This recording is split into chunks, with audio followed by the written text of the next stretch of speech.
Okay, great. So shall we make a start? Yeah, well, welcome to the Tuesday class, even if you're not watching this on Tuesday, later.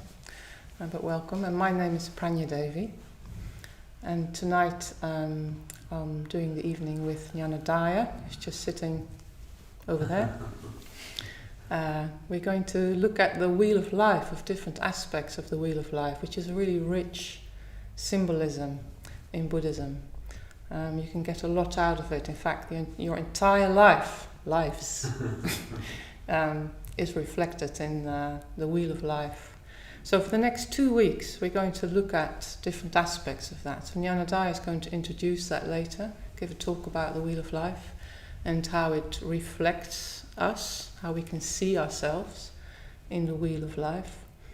And I'll be doing a bit more next week, just on different aspects of it, so that you get a bit of an idea what it is, and also how you can actually make it work for you in your own life, that it's not just an abstract symbol that looks interesting and colourful with lots of different figures in it, but actually how you can relate to it, to your own states of mind, your own life, your own spiritual path.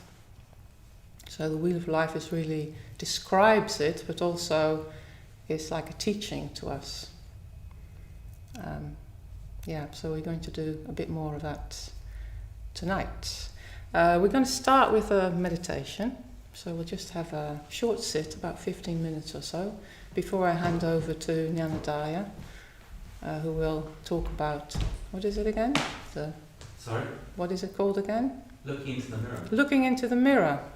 Exactly. It's not just a wheel of life, it's a mirror. So he's going to talk a bit more about that. But first of all, we're going to just have a short meditation, just to settle ourselves in. So make sure you have all you need to be comfortable, the way you sit. That's cross-legged on a chair, kneeling, or even lying down. Just make sure you're comfortable for the next 15 minutes or so. Just feeling your sitting bones, feeling your contact with the floor or with the chair, whatever you're on. And just sinking into the floor, into the chair, just giving your weight over. You can close your eyes. And take a deep breath in, and as you breathe out, just allow your weight to just go and be supported by the earth, whatever position you're sitting in. So just breathing in and breathing out.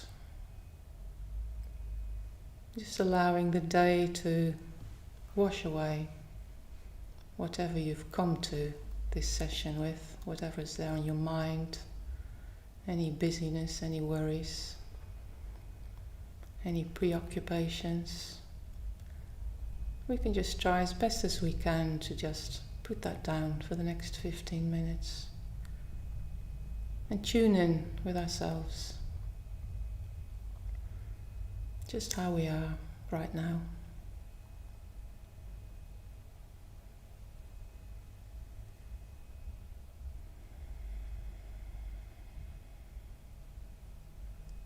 Feeling the contact between your body and the floor.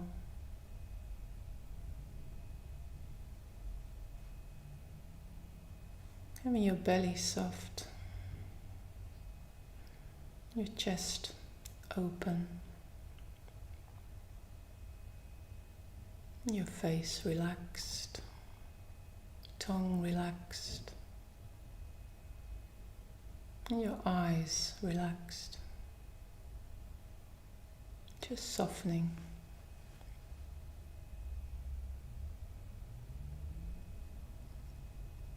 And having a sense of your whole body just being here on this very spot.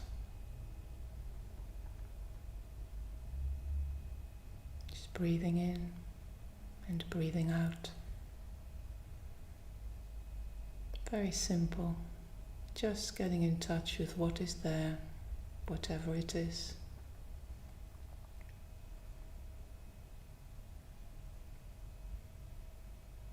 And to really give ourselves to that and turn to whatever is there with curiosity and kindness. So we'll just do a short period of the mindfulness of breathing.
Right.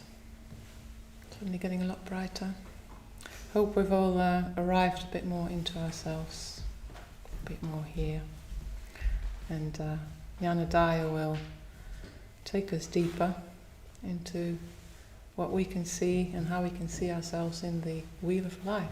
So I'm going to hand over to Jnanadaya.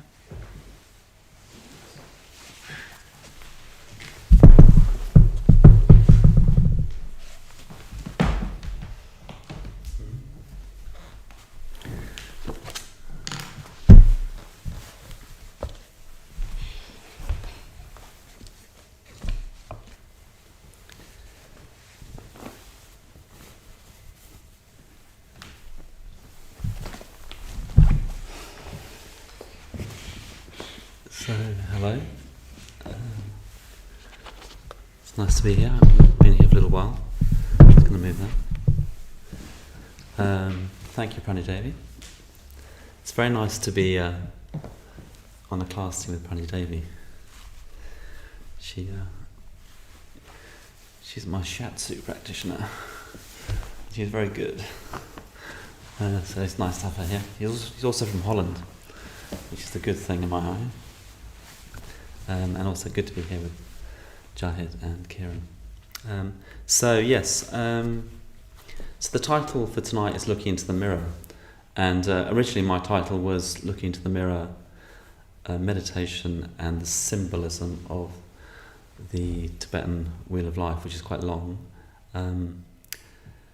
Looking into the mirror has a sort of immediacy to it that I kind of like. When I first saw it, when I just come back from holiday, and it made me, I don't know what, it made me wince a little bit. Like, I don't particularly like looking into the mirror. I don't know if you like looking into the mirror, but the tendency, or my tendency anyway, is to try and look elsewhere, particularly if there's any blame to be attached.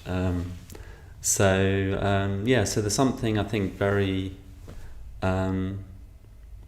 Buddhist actually about looking into the mirror, taking responsibility for how we are in any given situation, even if another person's behaviour or a situation contributes to that. We can always look into the mirror. I recently hired a car in Edinburgh,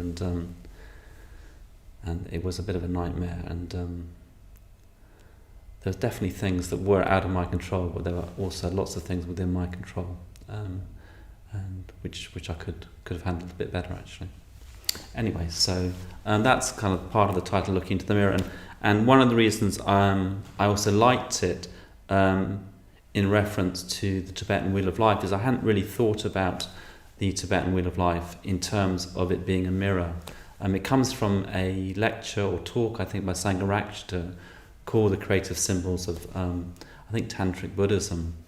And he talks about the Wheel of Life as being, it's 4 concentric circles. I don't know if Jahid is there a link that we can post to it, if you want to have a look at that. But it's 4 concentric circles. Very, very, we talk about it a lot within Triratna. But it was the first time I'd come across it with the idea is actually when you look at the Wheel of Life, you're actually looking into a mirror, you're looking at yourself. And Sangharakshita takes us through each of the concentric circles in turn as if we're looking at ourselves. So that's what I want. I want to kind of recap it and maybe explore it a little bit more, but probably not much more than just presenting his ideas on it. Good. So we take our first look into the Wheel of Life. So the first look, we look at the hub of the Wheel of Life, where we see a cock, a snake and a pig, all interconnected. And mostly I've thought of that, and the way I've been often taught about that is that represents greed, hatred and delusion, which is within us all. And Sangharakshita says no, that's sort of true, but we're letting ourselves off much too lightly. When we look into the mirror and we see the animals, we see our own animal nature.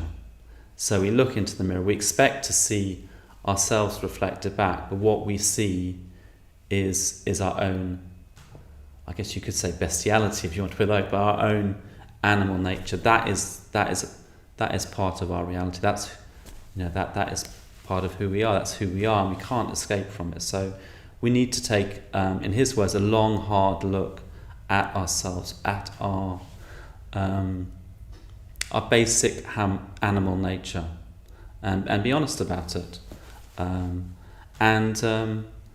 When we do that, we also need to accept ourselves. So we accept, well, that's our starting condition. That's the starting condition for the spiritual life, is to accept that we are animals. We just are. And we have those animal instincts, animal urges. So that's the hub. That's what's sort of driving the wheel. And then we look again. So we turn away maybe and look again into the mirror.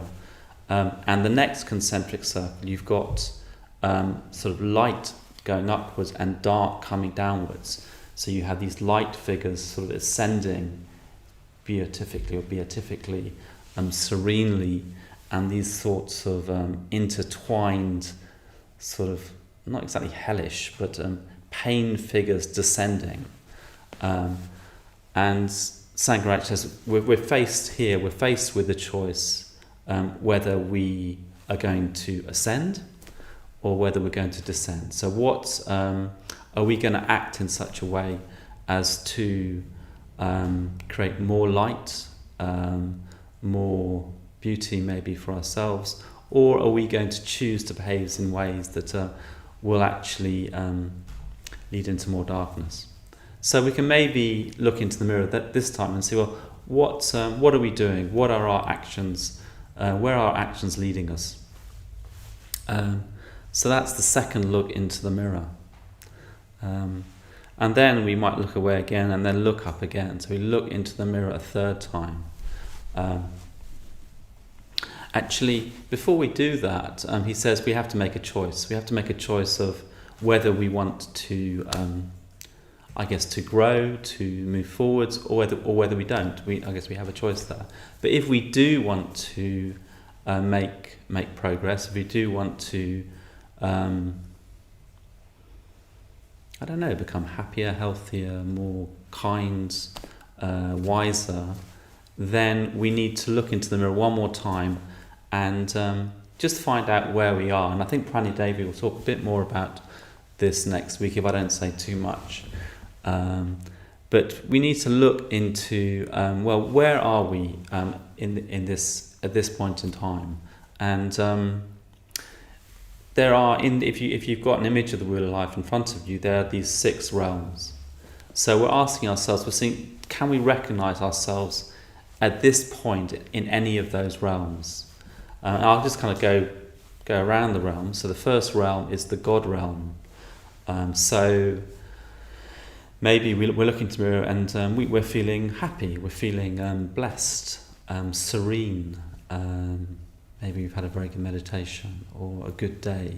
So the God realm traditionally, like if you're in the God realm, you just think of something and it appears for you. You know, you want a tasty bit of food and you immediately taste it. You desire something, your desire is satisfied. So in the God realm, if you might think, I'm in this realm. I'm in the God realm. And each realm has a Buddha that goes with it, and the Buddha will tell you what you need to do if you're in that particular realm. So there's a white Buddha in the God realm. I'm not quite sure why he's white, but he's white, and he's playing a lute. So if you're in the God realm, feeling contented, happy, serene, peaceful, things are going well for you, this Buddha just reminds you that all things are impermanent. So, and I guess it's in a particular way. It's not through moralizing or through being negative or dismissive. It's just through maybe the kind of the beauty of music. So it's just, that would be the reflection in that sense. Just that actually things are really good at the moment, but everything changes. Everything is impermanent. So that's the God realm. You might be in the Asura realm, which is the realm of the Titans or the jealous gods. And the jealous gods, highly competitive, aggressive. They want what the gods have, which is the wish-fulfilling tree, traditionally in Buddhism. So, so you have, maybe you're feeling angry, competitive, envious, frustrated. You want something you don't have. So that would be the equivalent, possibly, of the Asura realm. And the Buddha in the Asura realm is, I'm not quite sure, I think he might be emerald green, but he carries a flaming sword. And this is just to suggest that when you're in that state, you can turn the energy, the kind of angry, destructive energy, normally, which is turned outwards towards other people, towards seeing the faults of conditioned existence. So traditionally, there's a connection between that desire to obliterate others and the desire to obliterate, suffering, the suffering that we experience through our ignorance. So there's a connection between anger and wisdom. And I guess I've experienced that as well. Sometimes I've experienced being very angry and being just a little bit sharper, mentally sharper, or been on the receiving end of that as well, where someone's been very angry with me, but there's been some wisdom in their anger. Not to say that that you can always justify being angry because of that. I think Sangharakshita talks about Buddhaghosa, a sort of 8th century Buddhist scholar, where this comes from. He just talks about it equally in terms of just as when you want to destroy somebody, you also want to destroy ignorance as well. It's the same energy, just turned to a different object. So that's the Asura realm. So you might be in that realm. You might also be in the realm of the Pretas, the hungry ghosts. So that's the realm of, you might be very kind of, I know it's a sort of neurotic attachment. You're looking to get something from an object or from a person, and they can't provide you with that. They just actually, because they're not able to provide you with that. So it's where we're kind of neurotically craving satisfaction from something that just won't ever be able to give us that. And the Buddha in that realm gives food that can actually be digested and can actually be eaten. Otherwise, the figure in that realm is like it's a sort of distorted figure with a pin-like mouth and a huge extended belly, and whatever they try to eat turns to excrement in their mouth. Not a very nice image, but that's the image. So it's the Buddha there actually gives food that can be absorbed, can be taken in, and Sangharakshita talks about that as being, I guess, coming back to the present moment, coming back to realization of, well, can I get satisfaction from this person, from this situation, and if not, give it up. Can I give it up and look for satisfaction where I can really receive it? So often we look for satisfaction, particularly, I guess, in relationships. We expect much too much from people, and maybe we need to come back to ourselves and to really reflect on, well, how do I sustain myself? How do I get what I need? So that's the Pretas and hungry ghosts. I think I'm running out of time, which is unusual for me. I did say that I wouldn't say much, but here I go. Okay, let's keep going a bit. So we have the Pretas, and then the next one is the hell beings. So you might look into the mirror and just know that you're intensely unhappy, and the Buddha in that realm, he provides the Amrit nectar, so a soothing nectar. So in that realm, Sangharakshita talks about maybe you just need something to soothe you, to relieve the suffering that you're experiencing, whatever that might be. But he says ultimately what does relieve the suffering is enlightenment. And we're going to come back to that before I do finish. So in that realm, you're just looking for something that will relieve the suffering, and what ultimately will relieve all suffering is enlightenment, is wisdom, and so on. So that's the hell realm. And then finally, we have the animal realm. So we have the animal realm, and in this realm he talks about, or Sangharakshita talks about the animals being particularly very peacefully. They're kind of living very peacefully together. But the Buddha in that realm carries a book.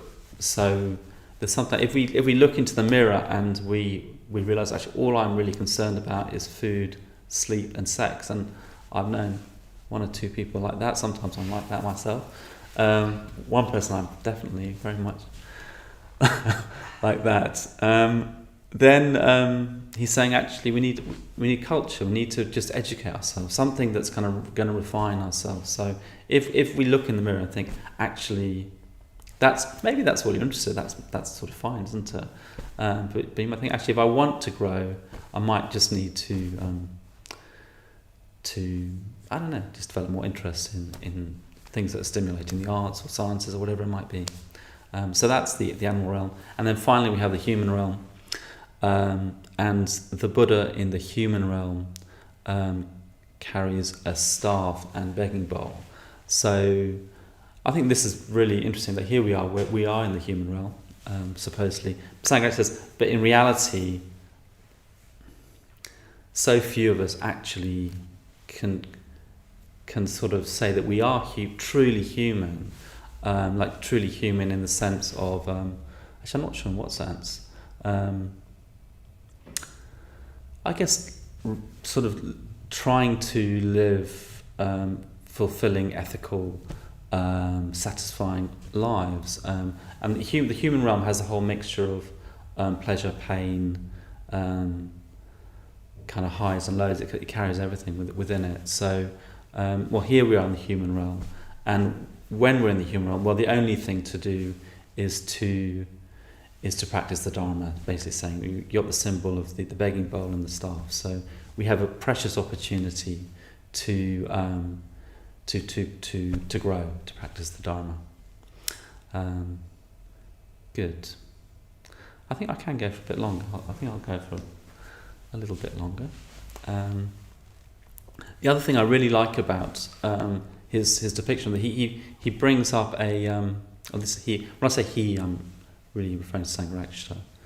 He talks about a Chinese Mahayana tradition that each realm has different seeds. I hope I'm not treading on your ground too much, probably don't. But I really like it. So you have in the God realms, there's you have these red seeds, these good seeds. The God realms is like mostly good seeds, red seeds, no bad seeds, no black seeds, but very few. You have good, bad, but also the seeds of enlightenment. And so actually in the God realm there's very few seeds of enlightenment. So when we're in that state of contentment, peace, tranquility, happiness, everything's going for us, our potential for enlightenment is very, very, maybe because things are going so well, is not very great. In the realm of the Titans, I think there's a preponderance of black seeds, the negative seeds, like 2/3, and 1/3 of the good seeds, and then just a very, very few seeds of potential enlightenment. In fact, maybe just one. I think there's only just one in that realm. So if you're in that realm of sort of fierce aggression and competitiveness, it's very, very unlikely that you will kind of, you've only got one enlightenment seed. Like your chances of growing spiritually are very slim, traditionally anyway.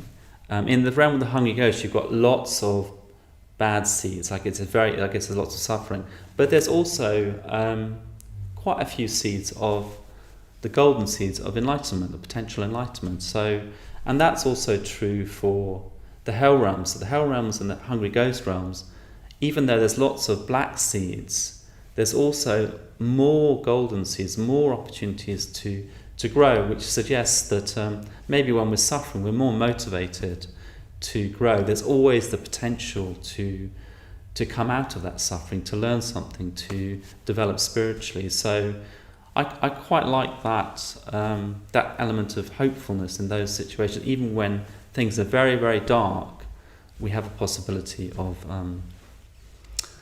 growing. And the human realm, the animal realms, I think there's very, very few. I think it's mostly it's dark black seeds, some red seeds, and very, very few possible seeds of enlightenment. And the human realm is I think has them all equally. So the human realm gives us this opportunity we've got some suffering, we've got some good seeds, some bad seeds. We also got this possibility to grow, and maybe that's the most uplifting thing is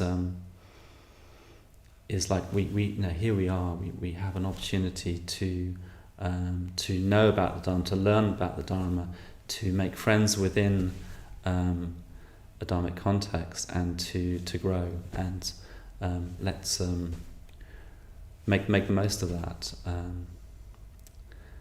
Good. There's a few other kind of looks into the mirror. I'll just briefly kind of go into those. Just like so, we kind of if we move away from the realms and we look back again, we have on the outside circle we have the Nidana chain, which is symbolises our reactive mind, that we kind of tend to go around and do the same thing over and over and over again. And if we can really see that, then there's a possibility of breaking it. So again, sort of looking at ourselves, looking at how we are, how we behave, and well, maybe there's an opportunity to do something different. And then we can look away and look again, and then we have the whole wheel is held by Mara, this sort of demonic figure, symbolising death and impermanence. So we can look at ourselves and we can look at our lives in the context of, well, it is impermanent, everything is it's always changing, and at some point we will die. So there's another chance to reflect on that.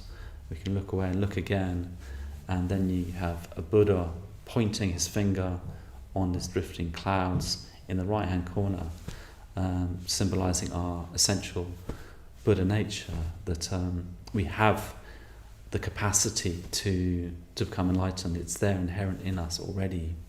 And then the final image, which I really like, we look where there is a little hare in the other corner, and the hare symbolises, well, it's from a Jaka story, like, so it's a story of the Buddha's life as animals, as traditional stories, and the hare sacrificed himself for a guest. A king came who was a guest, there was no food, so the hare sacrificed himself in order to feed the king. And so he symbolises the bodhisattva ideal of generosity, of self-sacrifice.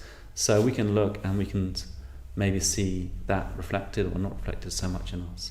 So it's a very rich, incredibly rich symbol, as Pranideva was saying, and we can just kind of keep looking at it. And one of the things that I really like, again, in the whole, this whole kind of book, this tome on Tibetan, this collection which I have, is how symbolism enriches our lives. If we can, I like sometimes on retreat, I might get the sense of everything is charged with meaning, everything is symbolic, everything is magical, and it's such a shame that I don't experience that more, or maybe we don't experience that more. So it's finding ways to see the symbolic in everything, to find sort of hints of beauty or the transcendental in different objects, things that speak to us.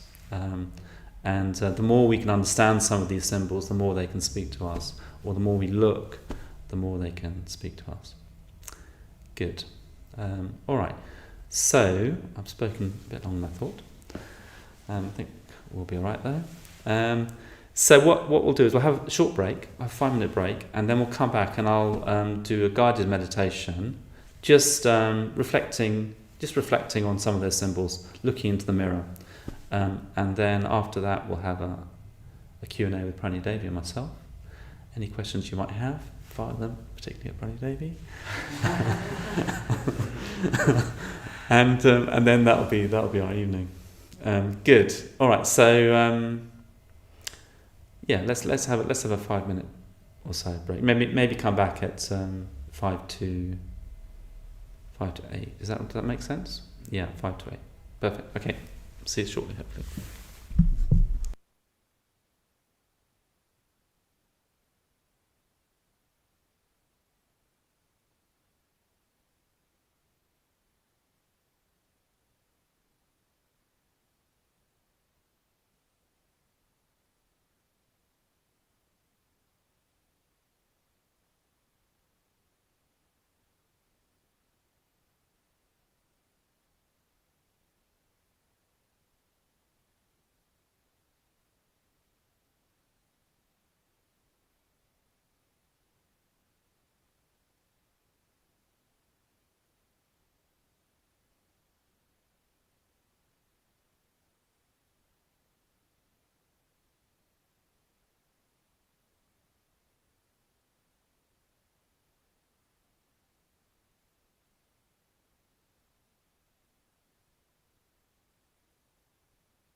Okay, so welcome back, or welcome. It's a bit odd, isn't it, saying welcome back? I'm not sure where you've been or where I've been, in fact. But anyway, we're back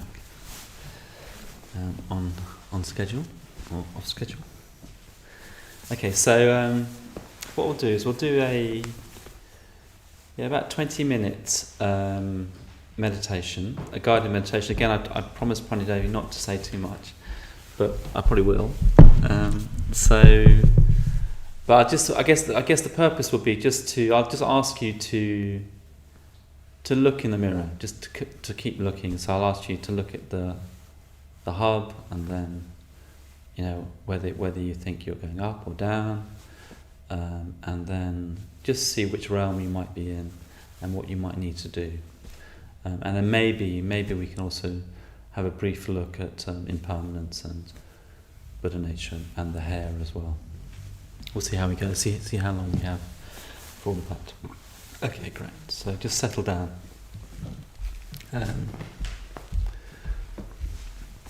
Into your meditation posture.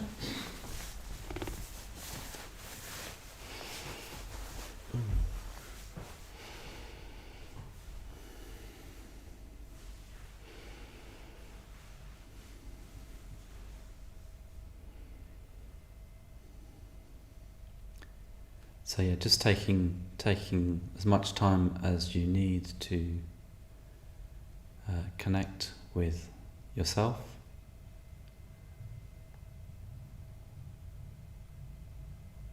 So becoming aware of the sounds around us.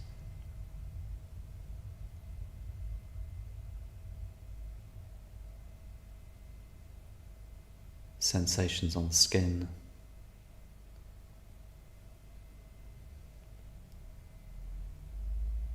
The contact with the ground.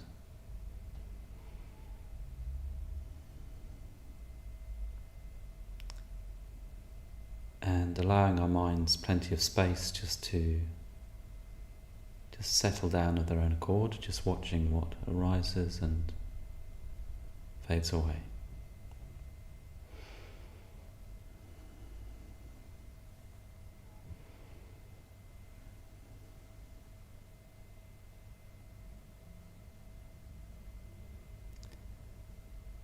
And when we're ready, we can look into the mirror of the Wheel of Life,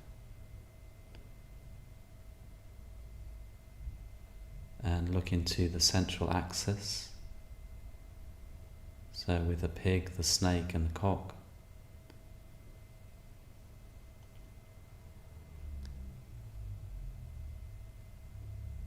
and just see ourselves in our most basic animal nature.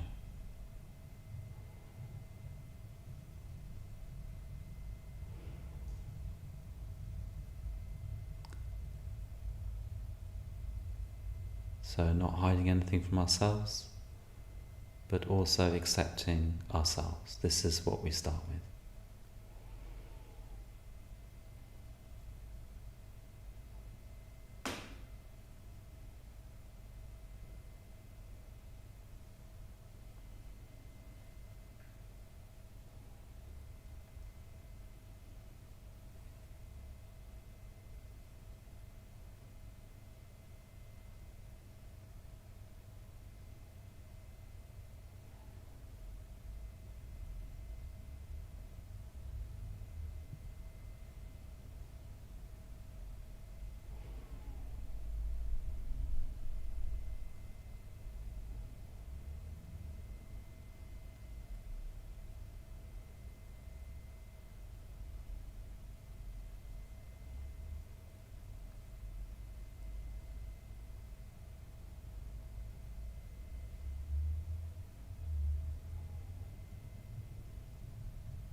So being receptive to what is there.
can look away for a moment.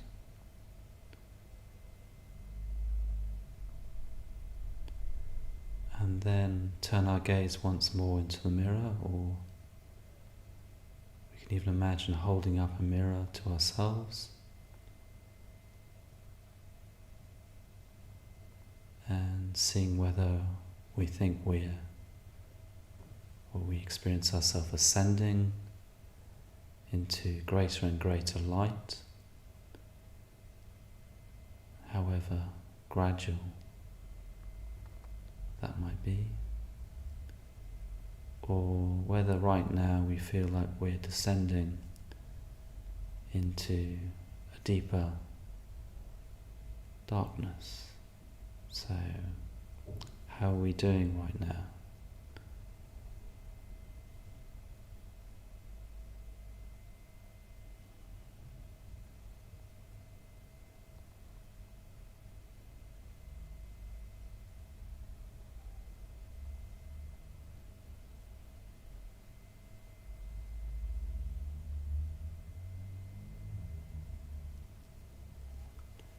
And it could be that it's not clear.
And however we are, we have a choice to keep doing what we're doing or to do something different. But firstly, we need to look in the mirror one more time and see what sort of psychological realm we're living in.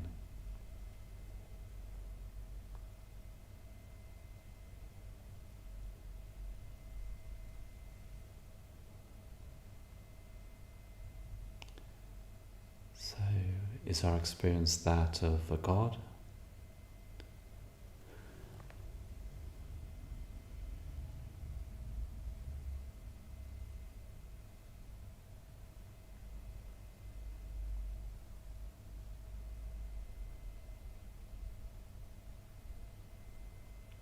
Or of an asura?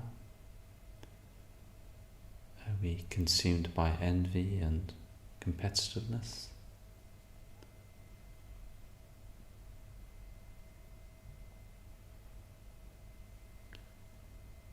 Or a praeta, a hungry ghost, driven by neurotic craving, looking for satisfaction where we will never find it?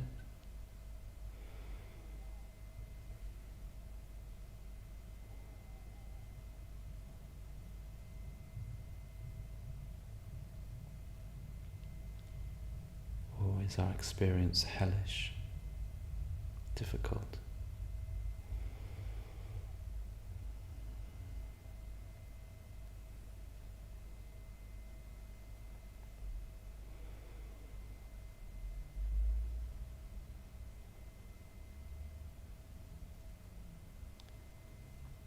Maybe we're in the animal realm,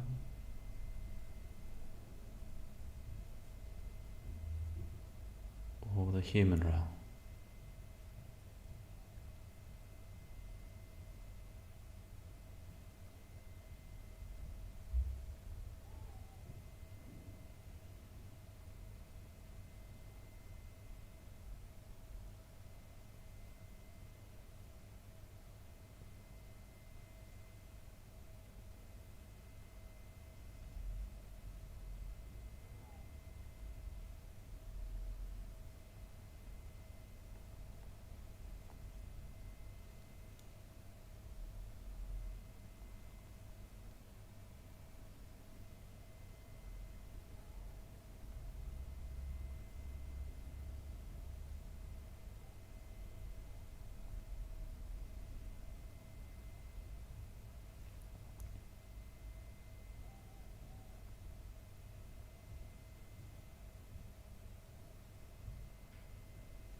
whichever realm we're in, we can turn to the Buddha of that realm.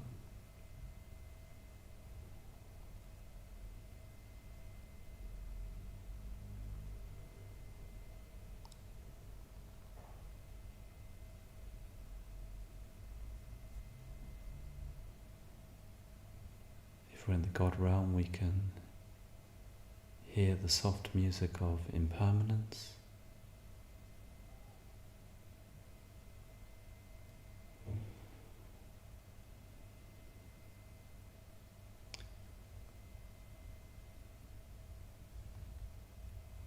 If we're in the Asura realm, we can try and turn our energy towards wisdom,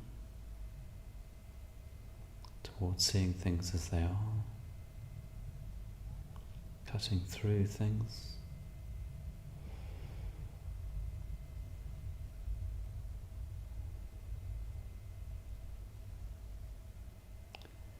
If we're in the hungry ghost realm, we can come back to our experience and reflect on what might truly satisfy us.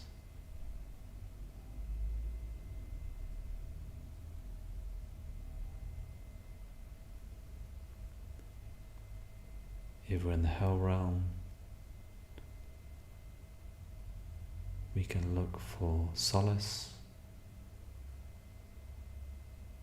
and the ultimate solace is enlightenment, spiritual growth.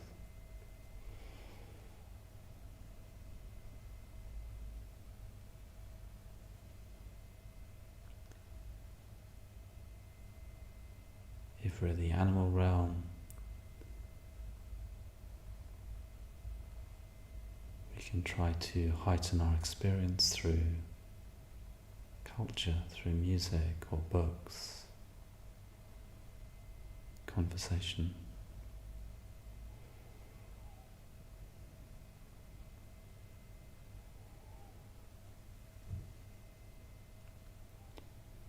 And if we're in the human realm, we have this precious opportunity to practice the Dharma, to grow, to develop wisdom and kindness,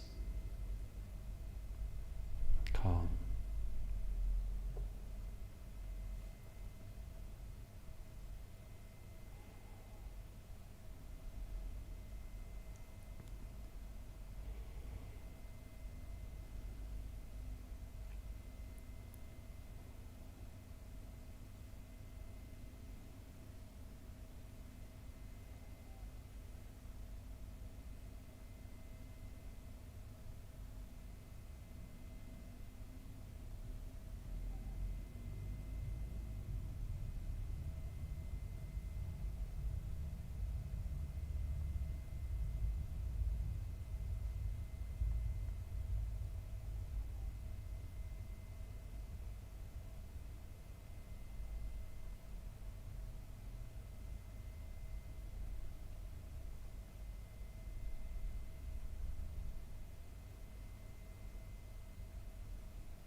Good.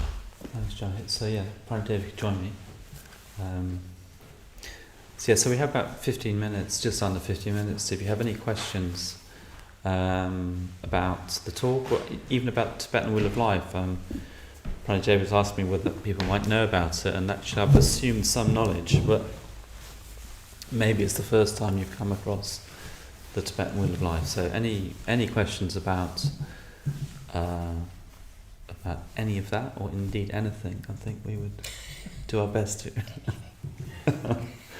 to answer, or to palm off to each other maybe. Yeah, good.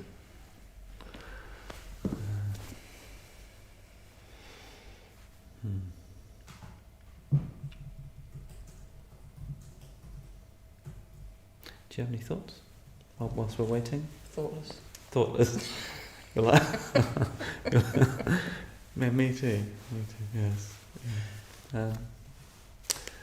I quite enjoyed the meditation actually. I enjoyed. It's the first time I've done that, but yeah, I quite enjoyed it.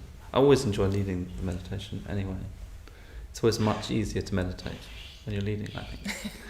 Do you think so? Yeah. Question. Okay. We'll go with the first one. Yeah. How does the notion of rebirth fit into the wheel? Oh, very good. So I'll repeat the question in case you can't hear it. Probably you can't. So Kieran's asking, well, who's the question from? This is from Phoebe. Phoebe. So Phoebe's asking, how does the notion of rebirth fit into the wheel of life? So I'll say something, and then I'll let you have a go. Okay.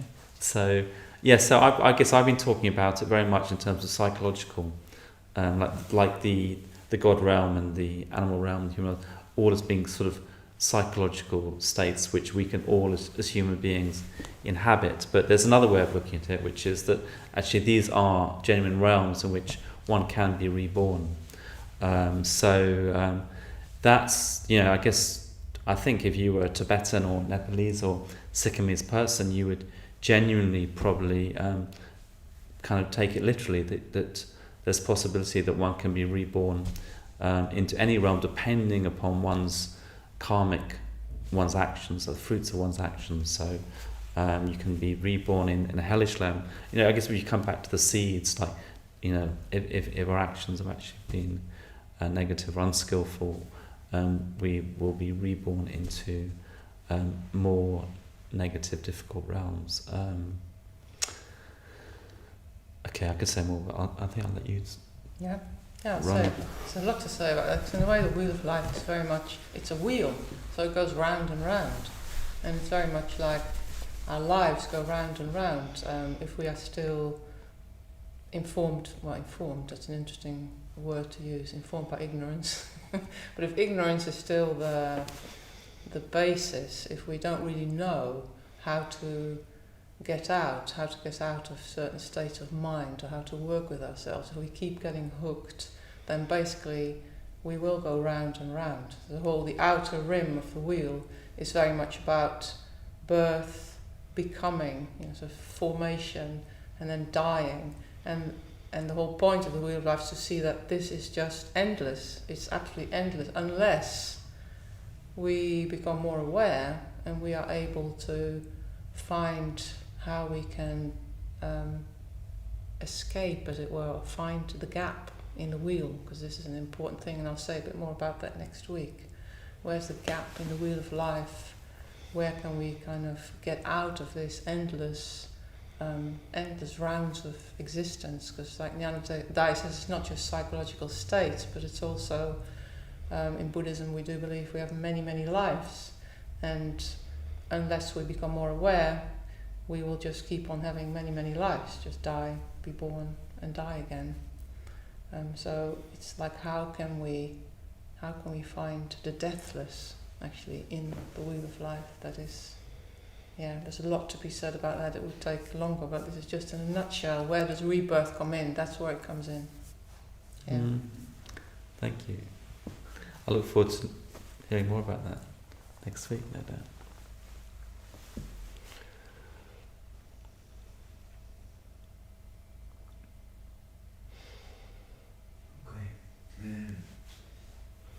question from Paul Perrin. He says, at what point can we get off the wheel on the spiral path, please? Do you want to take that first?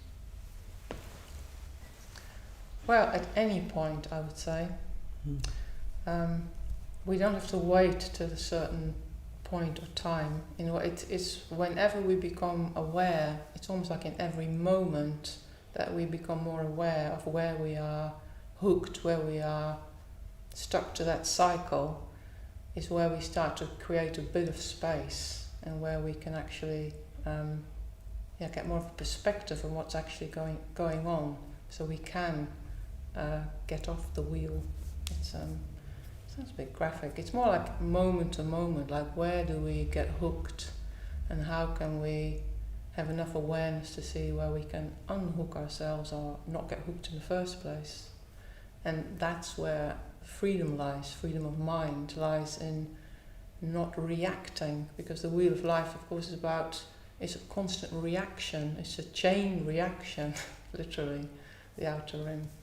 And to be able to not react in the same way, but find we can have a different response to life, to what life throws at us. That's where freedom lies. It's in little moments, actually, and it could be any moment. It could be now. You don't have to wait till a certain time, or until you are somewhere in your development, even. It's in small things. That's why it starts. Do you want to add to that? Not really. I think that's very good, actually. I like the fact you're sort of saying that it's in those small moments that happen all the time that we've got an opportunity to behave differently, and actually, well, I guess probably we'll keep doing the same thing again and again and again, won't we? Absolutely. And then there'll be, from time to time, we'll kind of slowly create something a bit more uplifting, positive, or creative. Different, creative. Yeah, good. And don't forget to repeat the question. Oh yes, I did forget that. Is it worth repeating the question? It's a bit late now, but I hope you've gathered what the question was from the answers. Okay, this is a question from Oliver Matthias. He says, what if when we look in the mirror, we do not see an accurate reflection, a delusion, and or see ourselves in multiple / different realms? Okay, so Oliver's asking, is that the question? Yeah. That's the full question, yeah? So what if we look into the mirror and we don't see an accurate reflection of ourselves, or also see ourselves in different or multiple realms? I think it's a very, very good question, because nothing is straightforward, is it? It's quite a nice, easy image, but actually, of course, it's not that easy. So I guess when we look in the mirror, we see what we see there, don't we? So what we see might be distorted, or we might, so let's say it's distorted. Well, that's the best that we can do at this particular time. So maybe we can look and just see what we see, and try to see it as clearly as we possibly can. And maybe over time we keep looking, that distortion will become less and less, and we might be able to see it more and more clearly. It's very useful to have friends, actually, also to look into the mirror with as well, and to talk about what you see. And then in terms of about seeing ourselves in many different realms, I think, well, that's highly possible. So we're complex beings, and often not quite integrated, and to see us, I don't know about seeing myself in different realms at the same time. I don't know, I haven't done it enough to know whether I could do that, but I could certainly imagine myself shifting from realm to realm, because we're not static, because we're always moving, and I guess that's part of the truth of impermanence as well. Your thoughts? Yeah,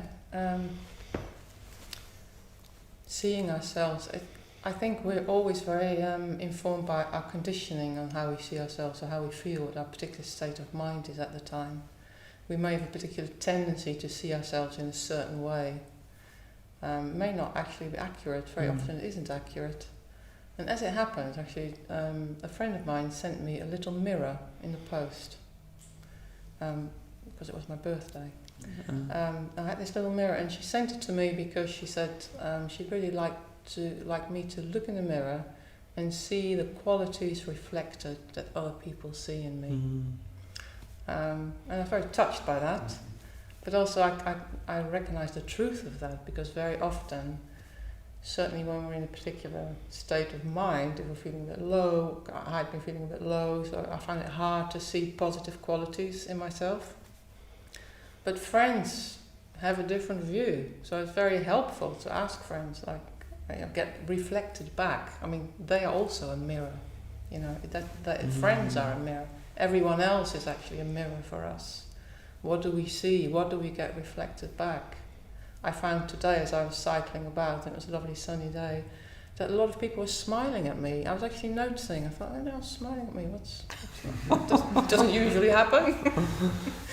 So I think there was something, you know, I almost like something got reflected back to me. I think I was feeling happy, but not such a smiler generally, but there you go.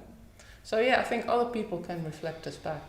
Really good to get all these different aspects. It's a bit like those magic, what do you call them?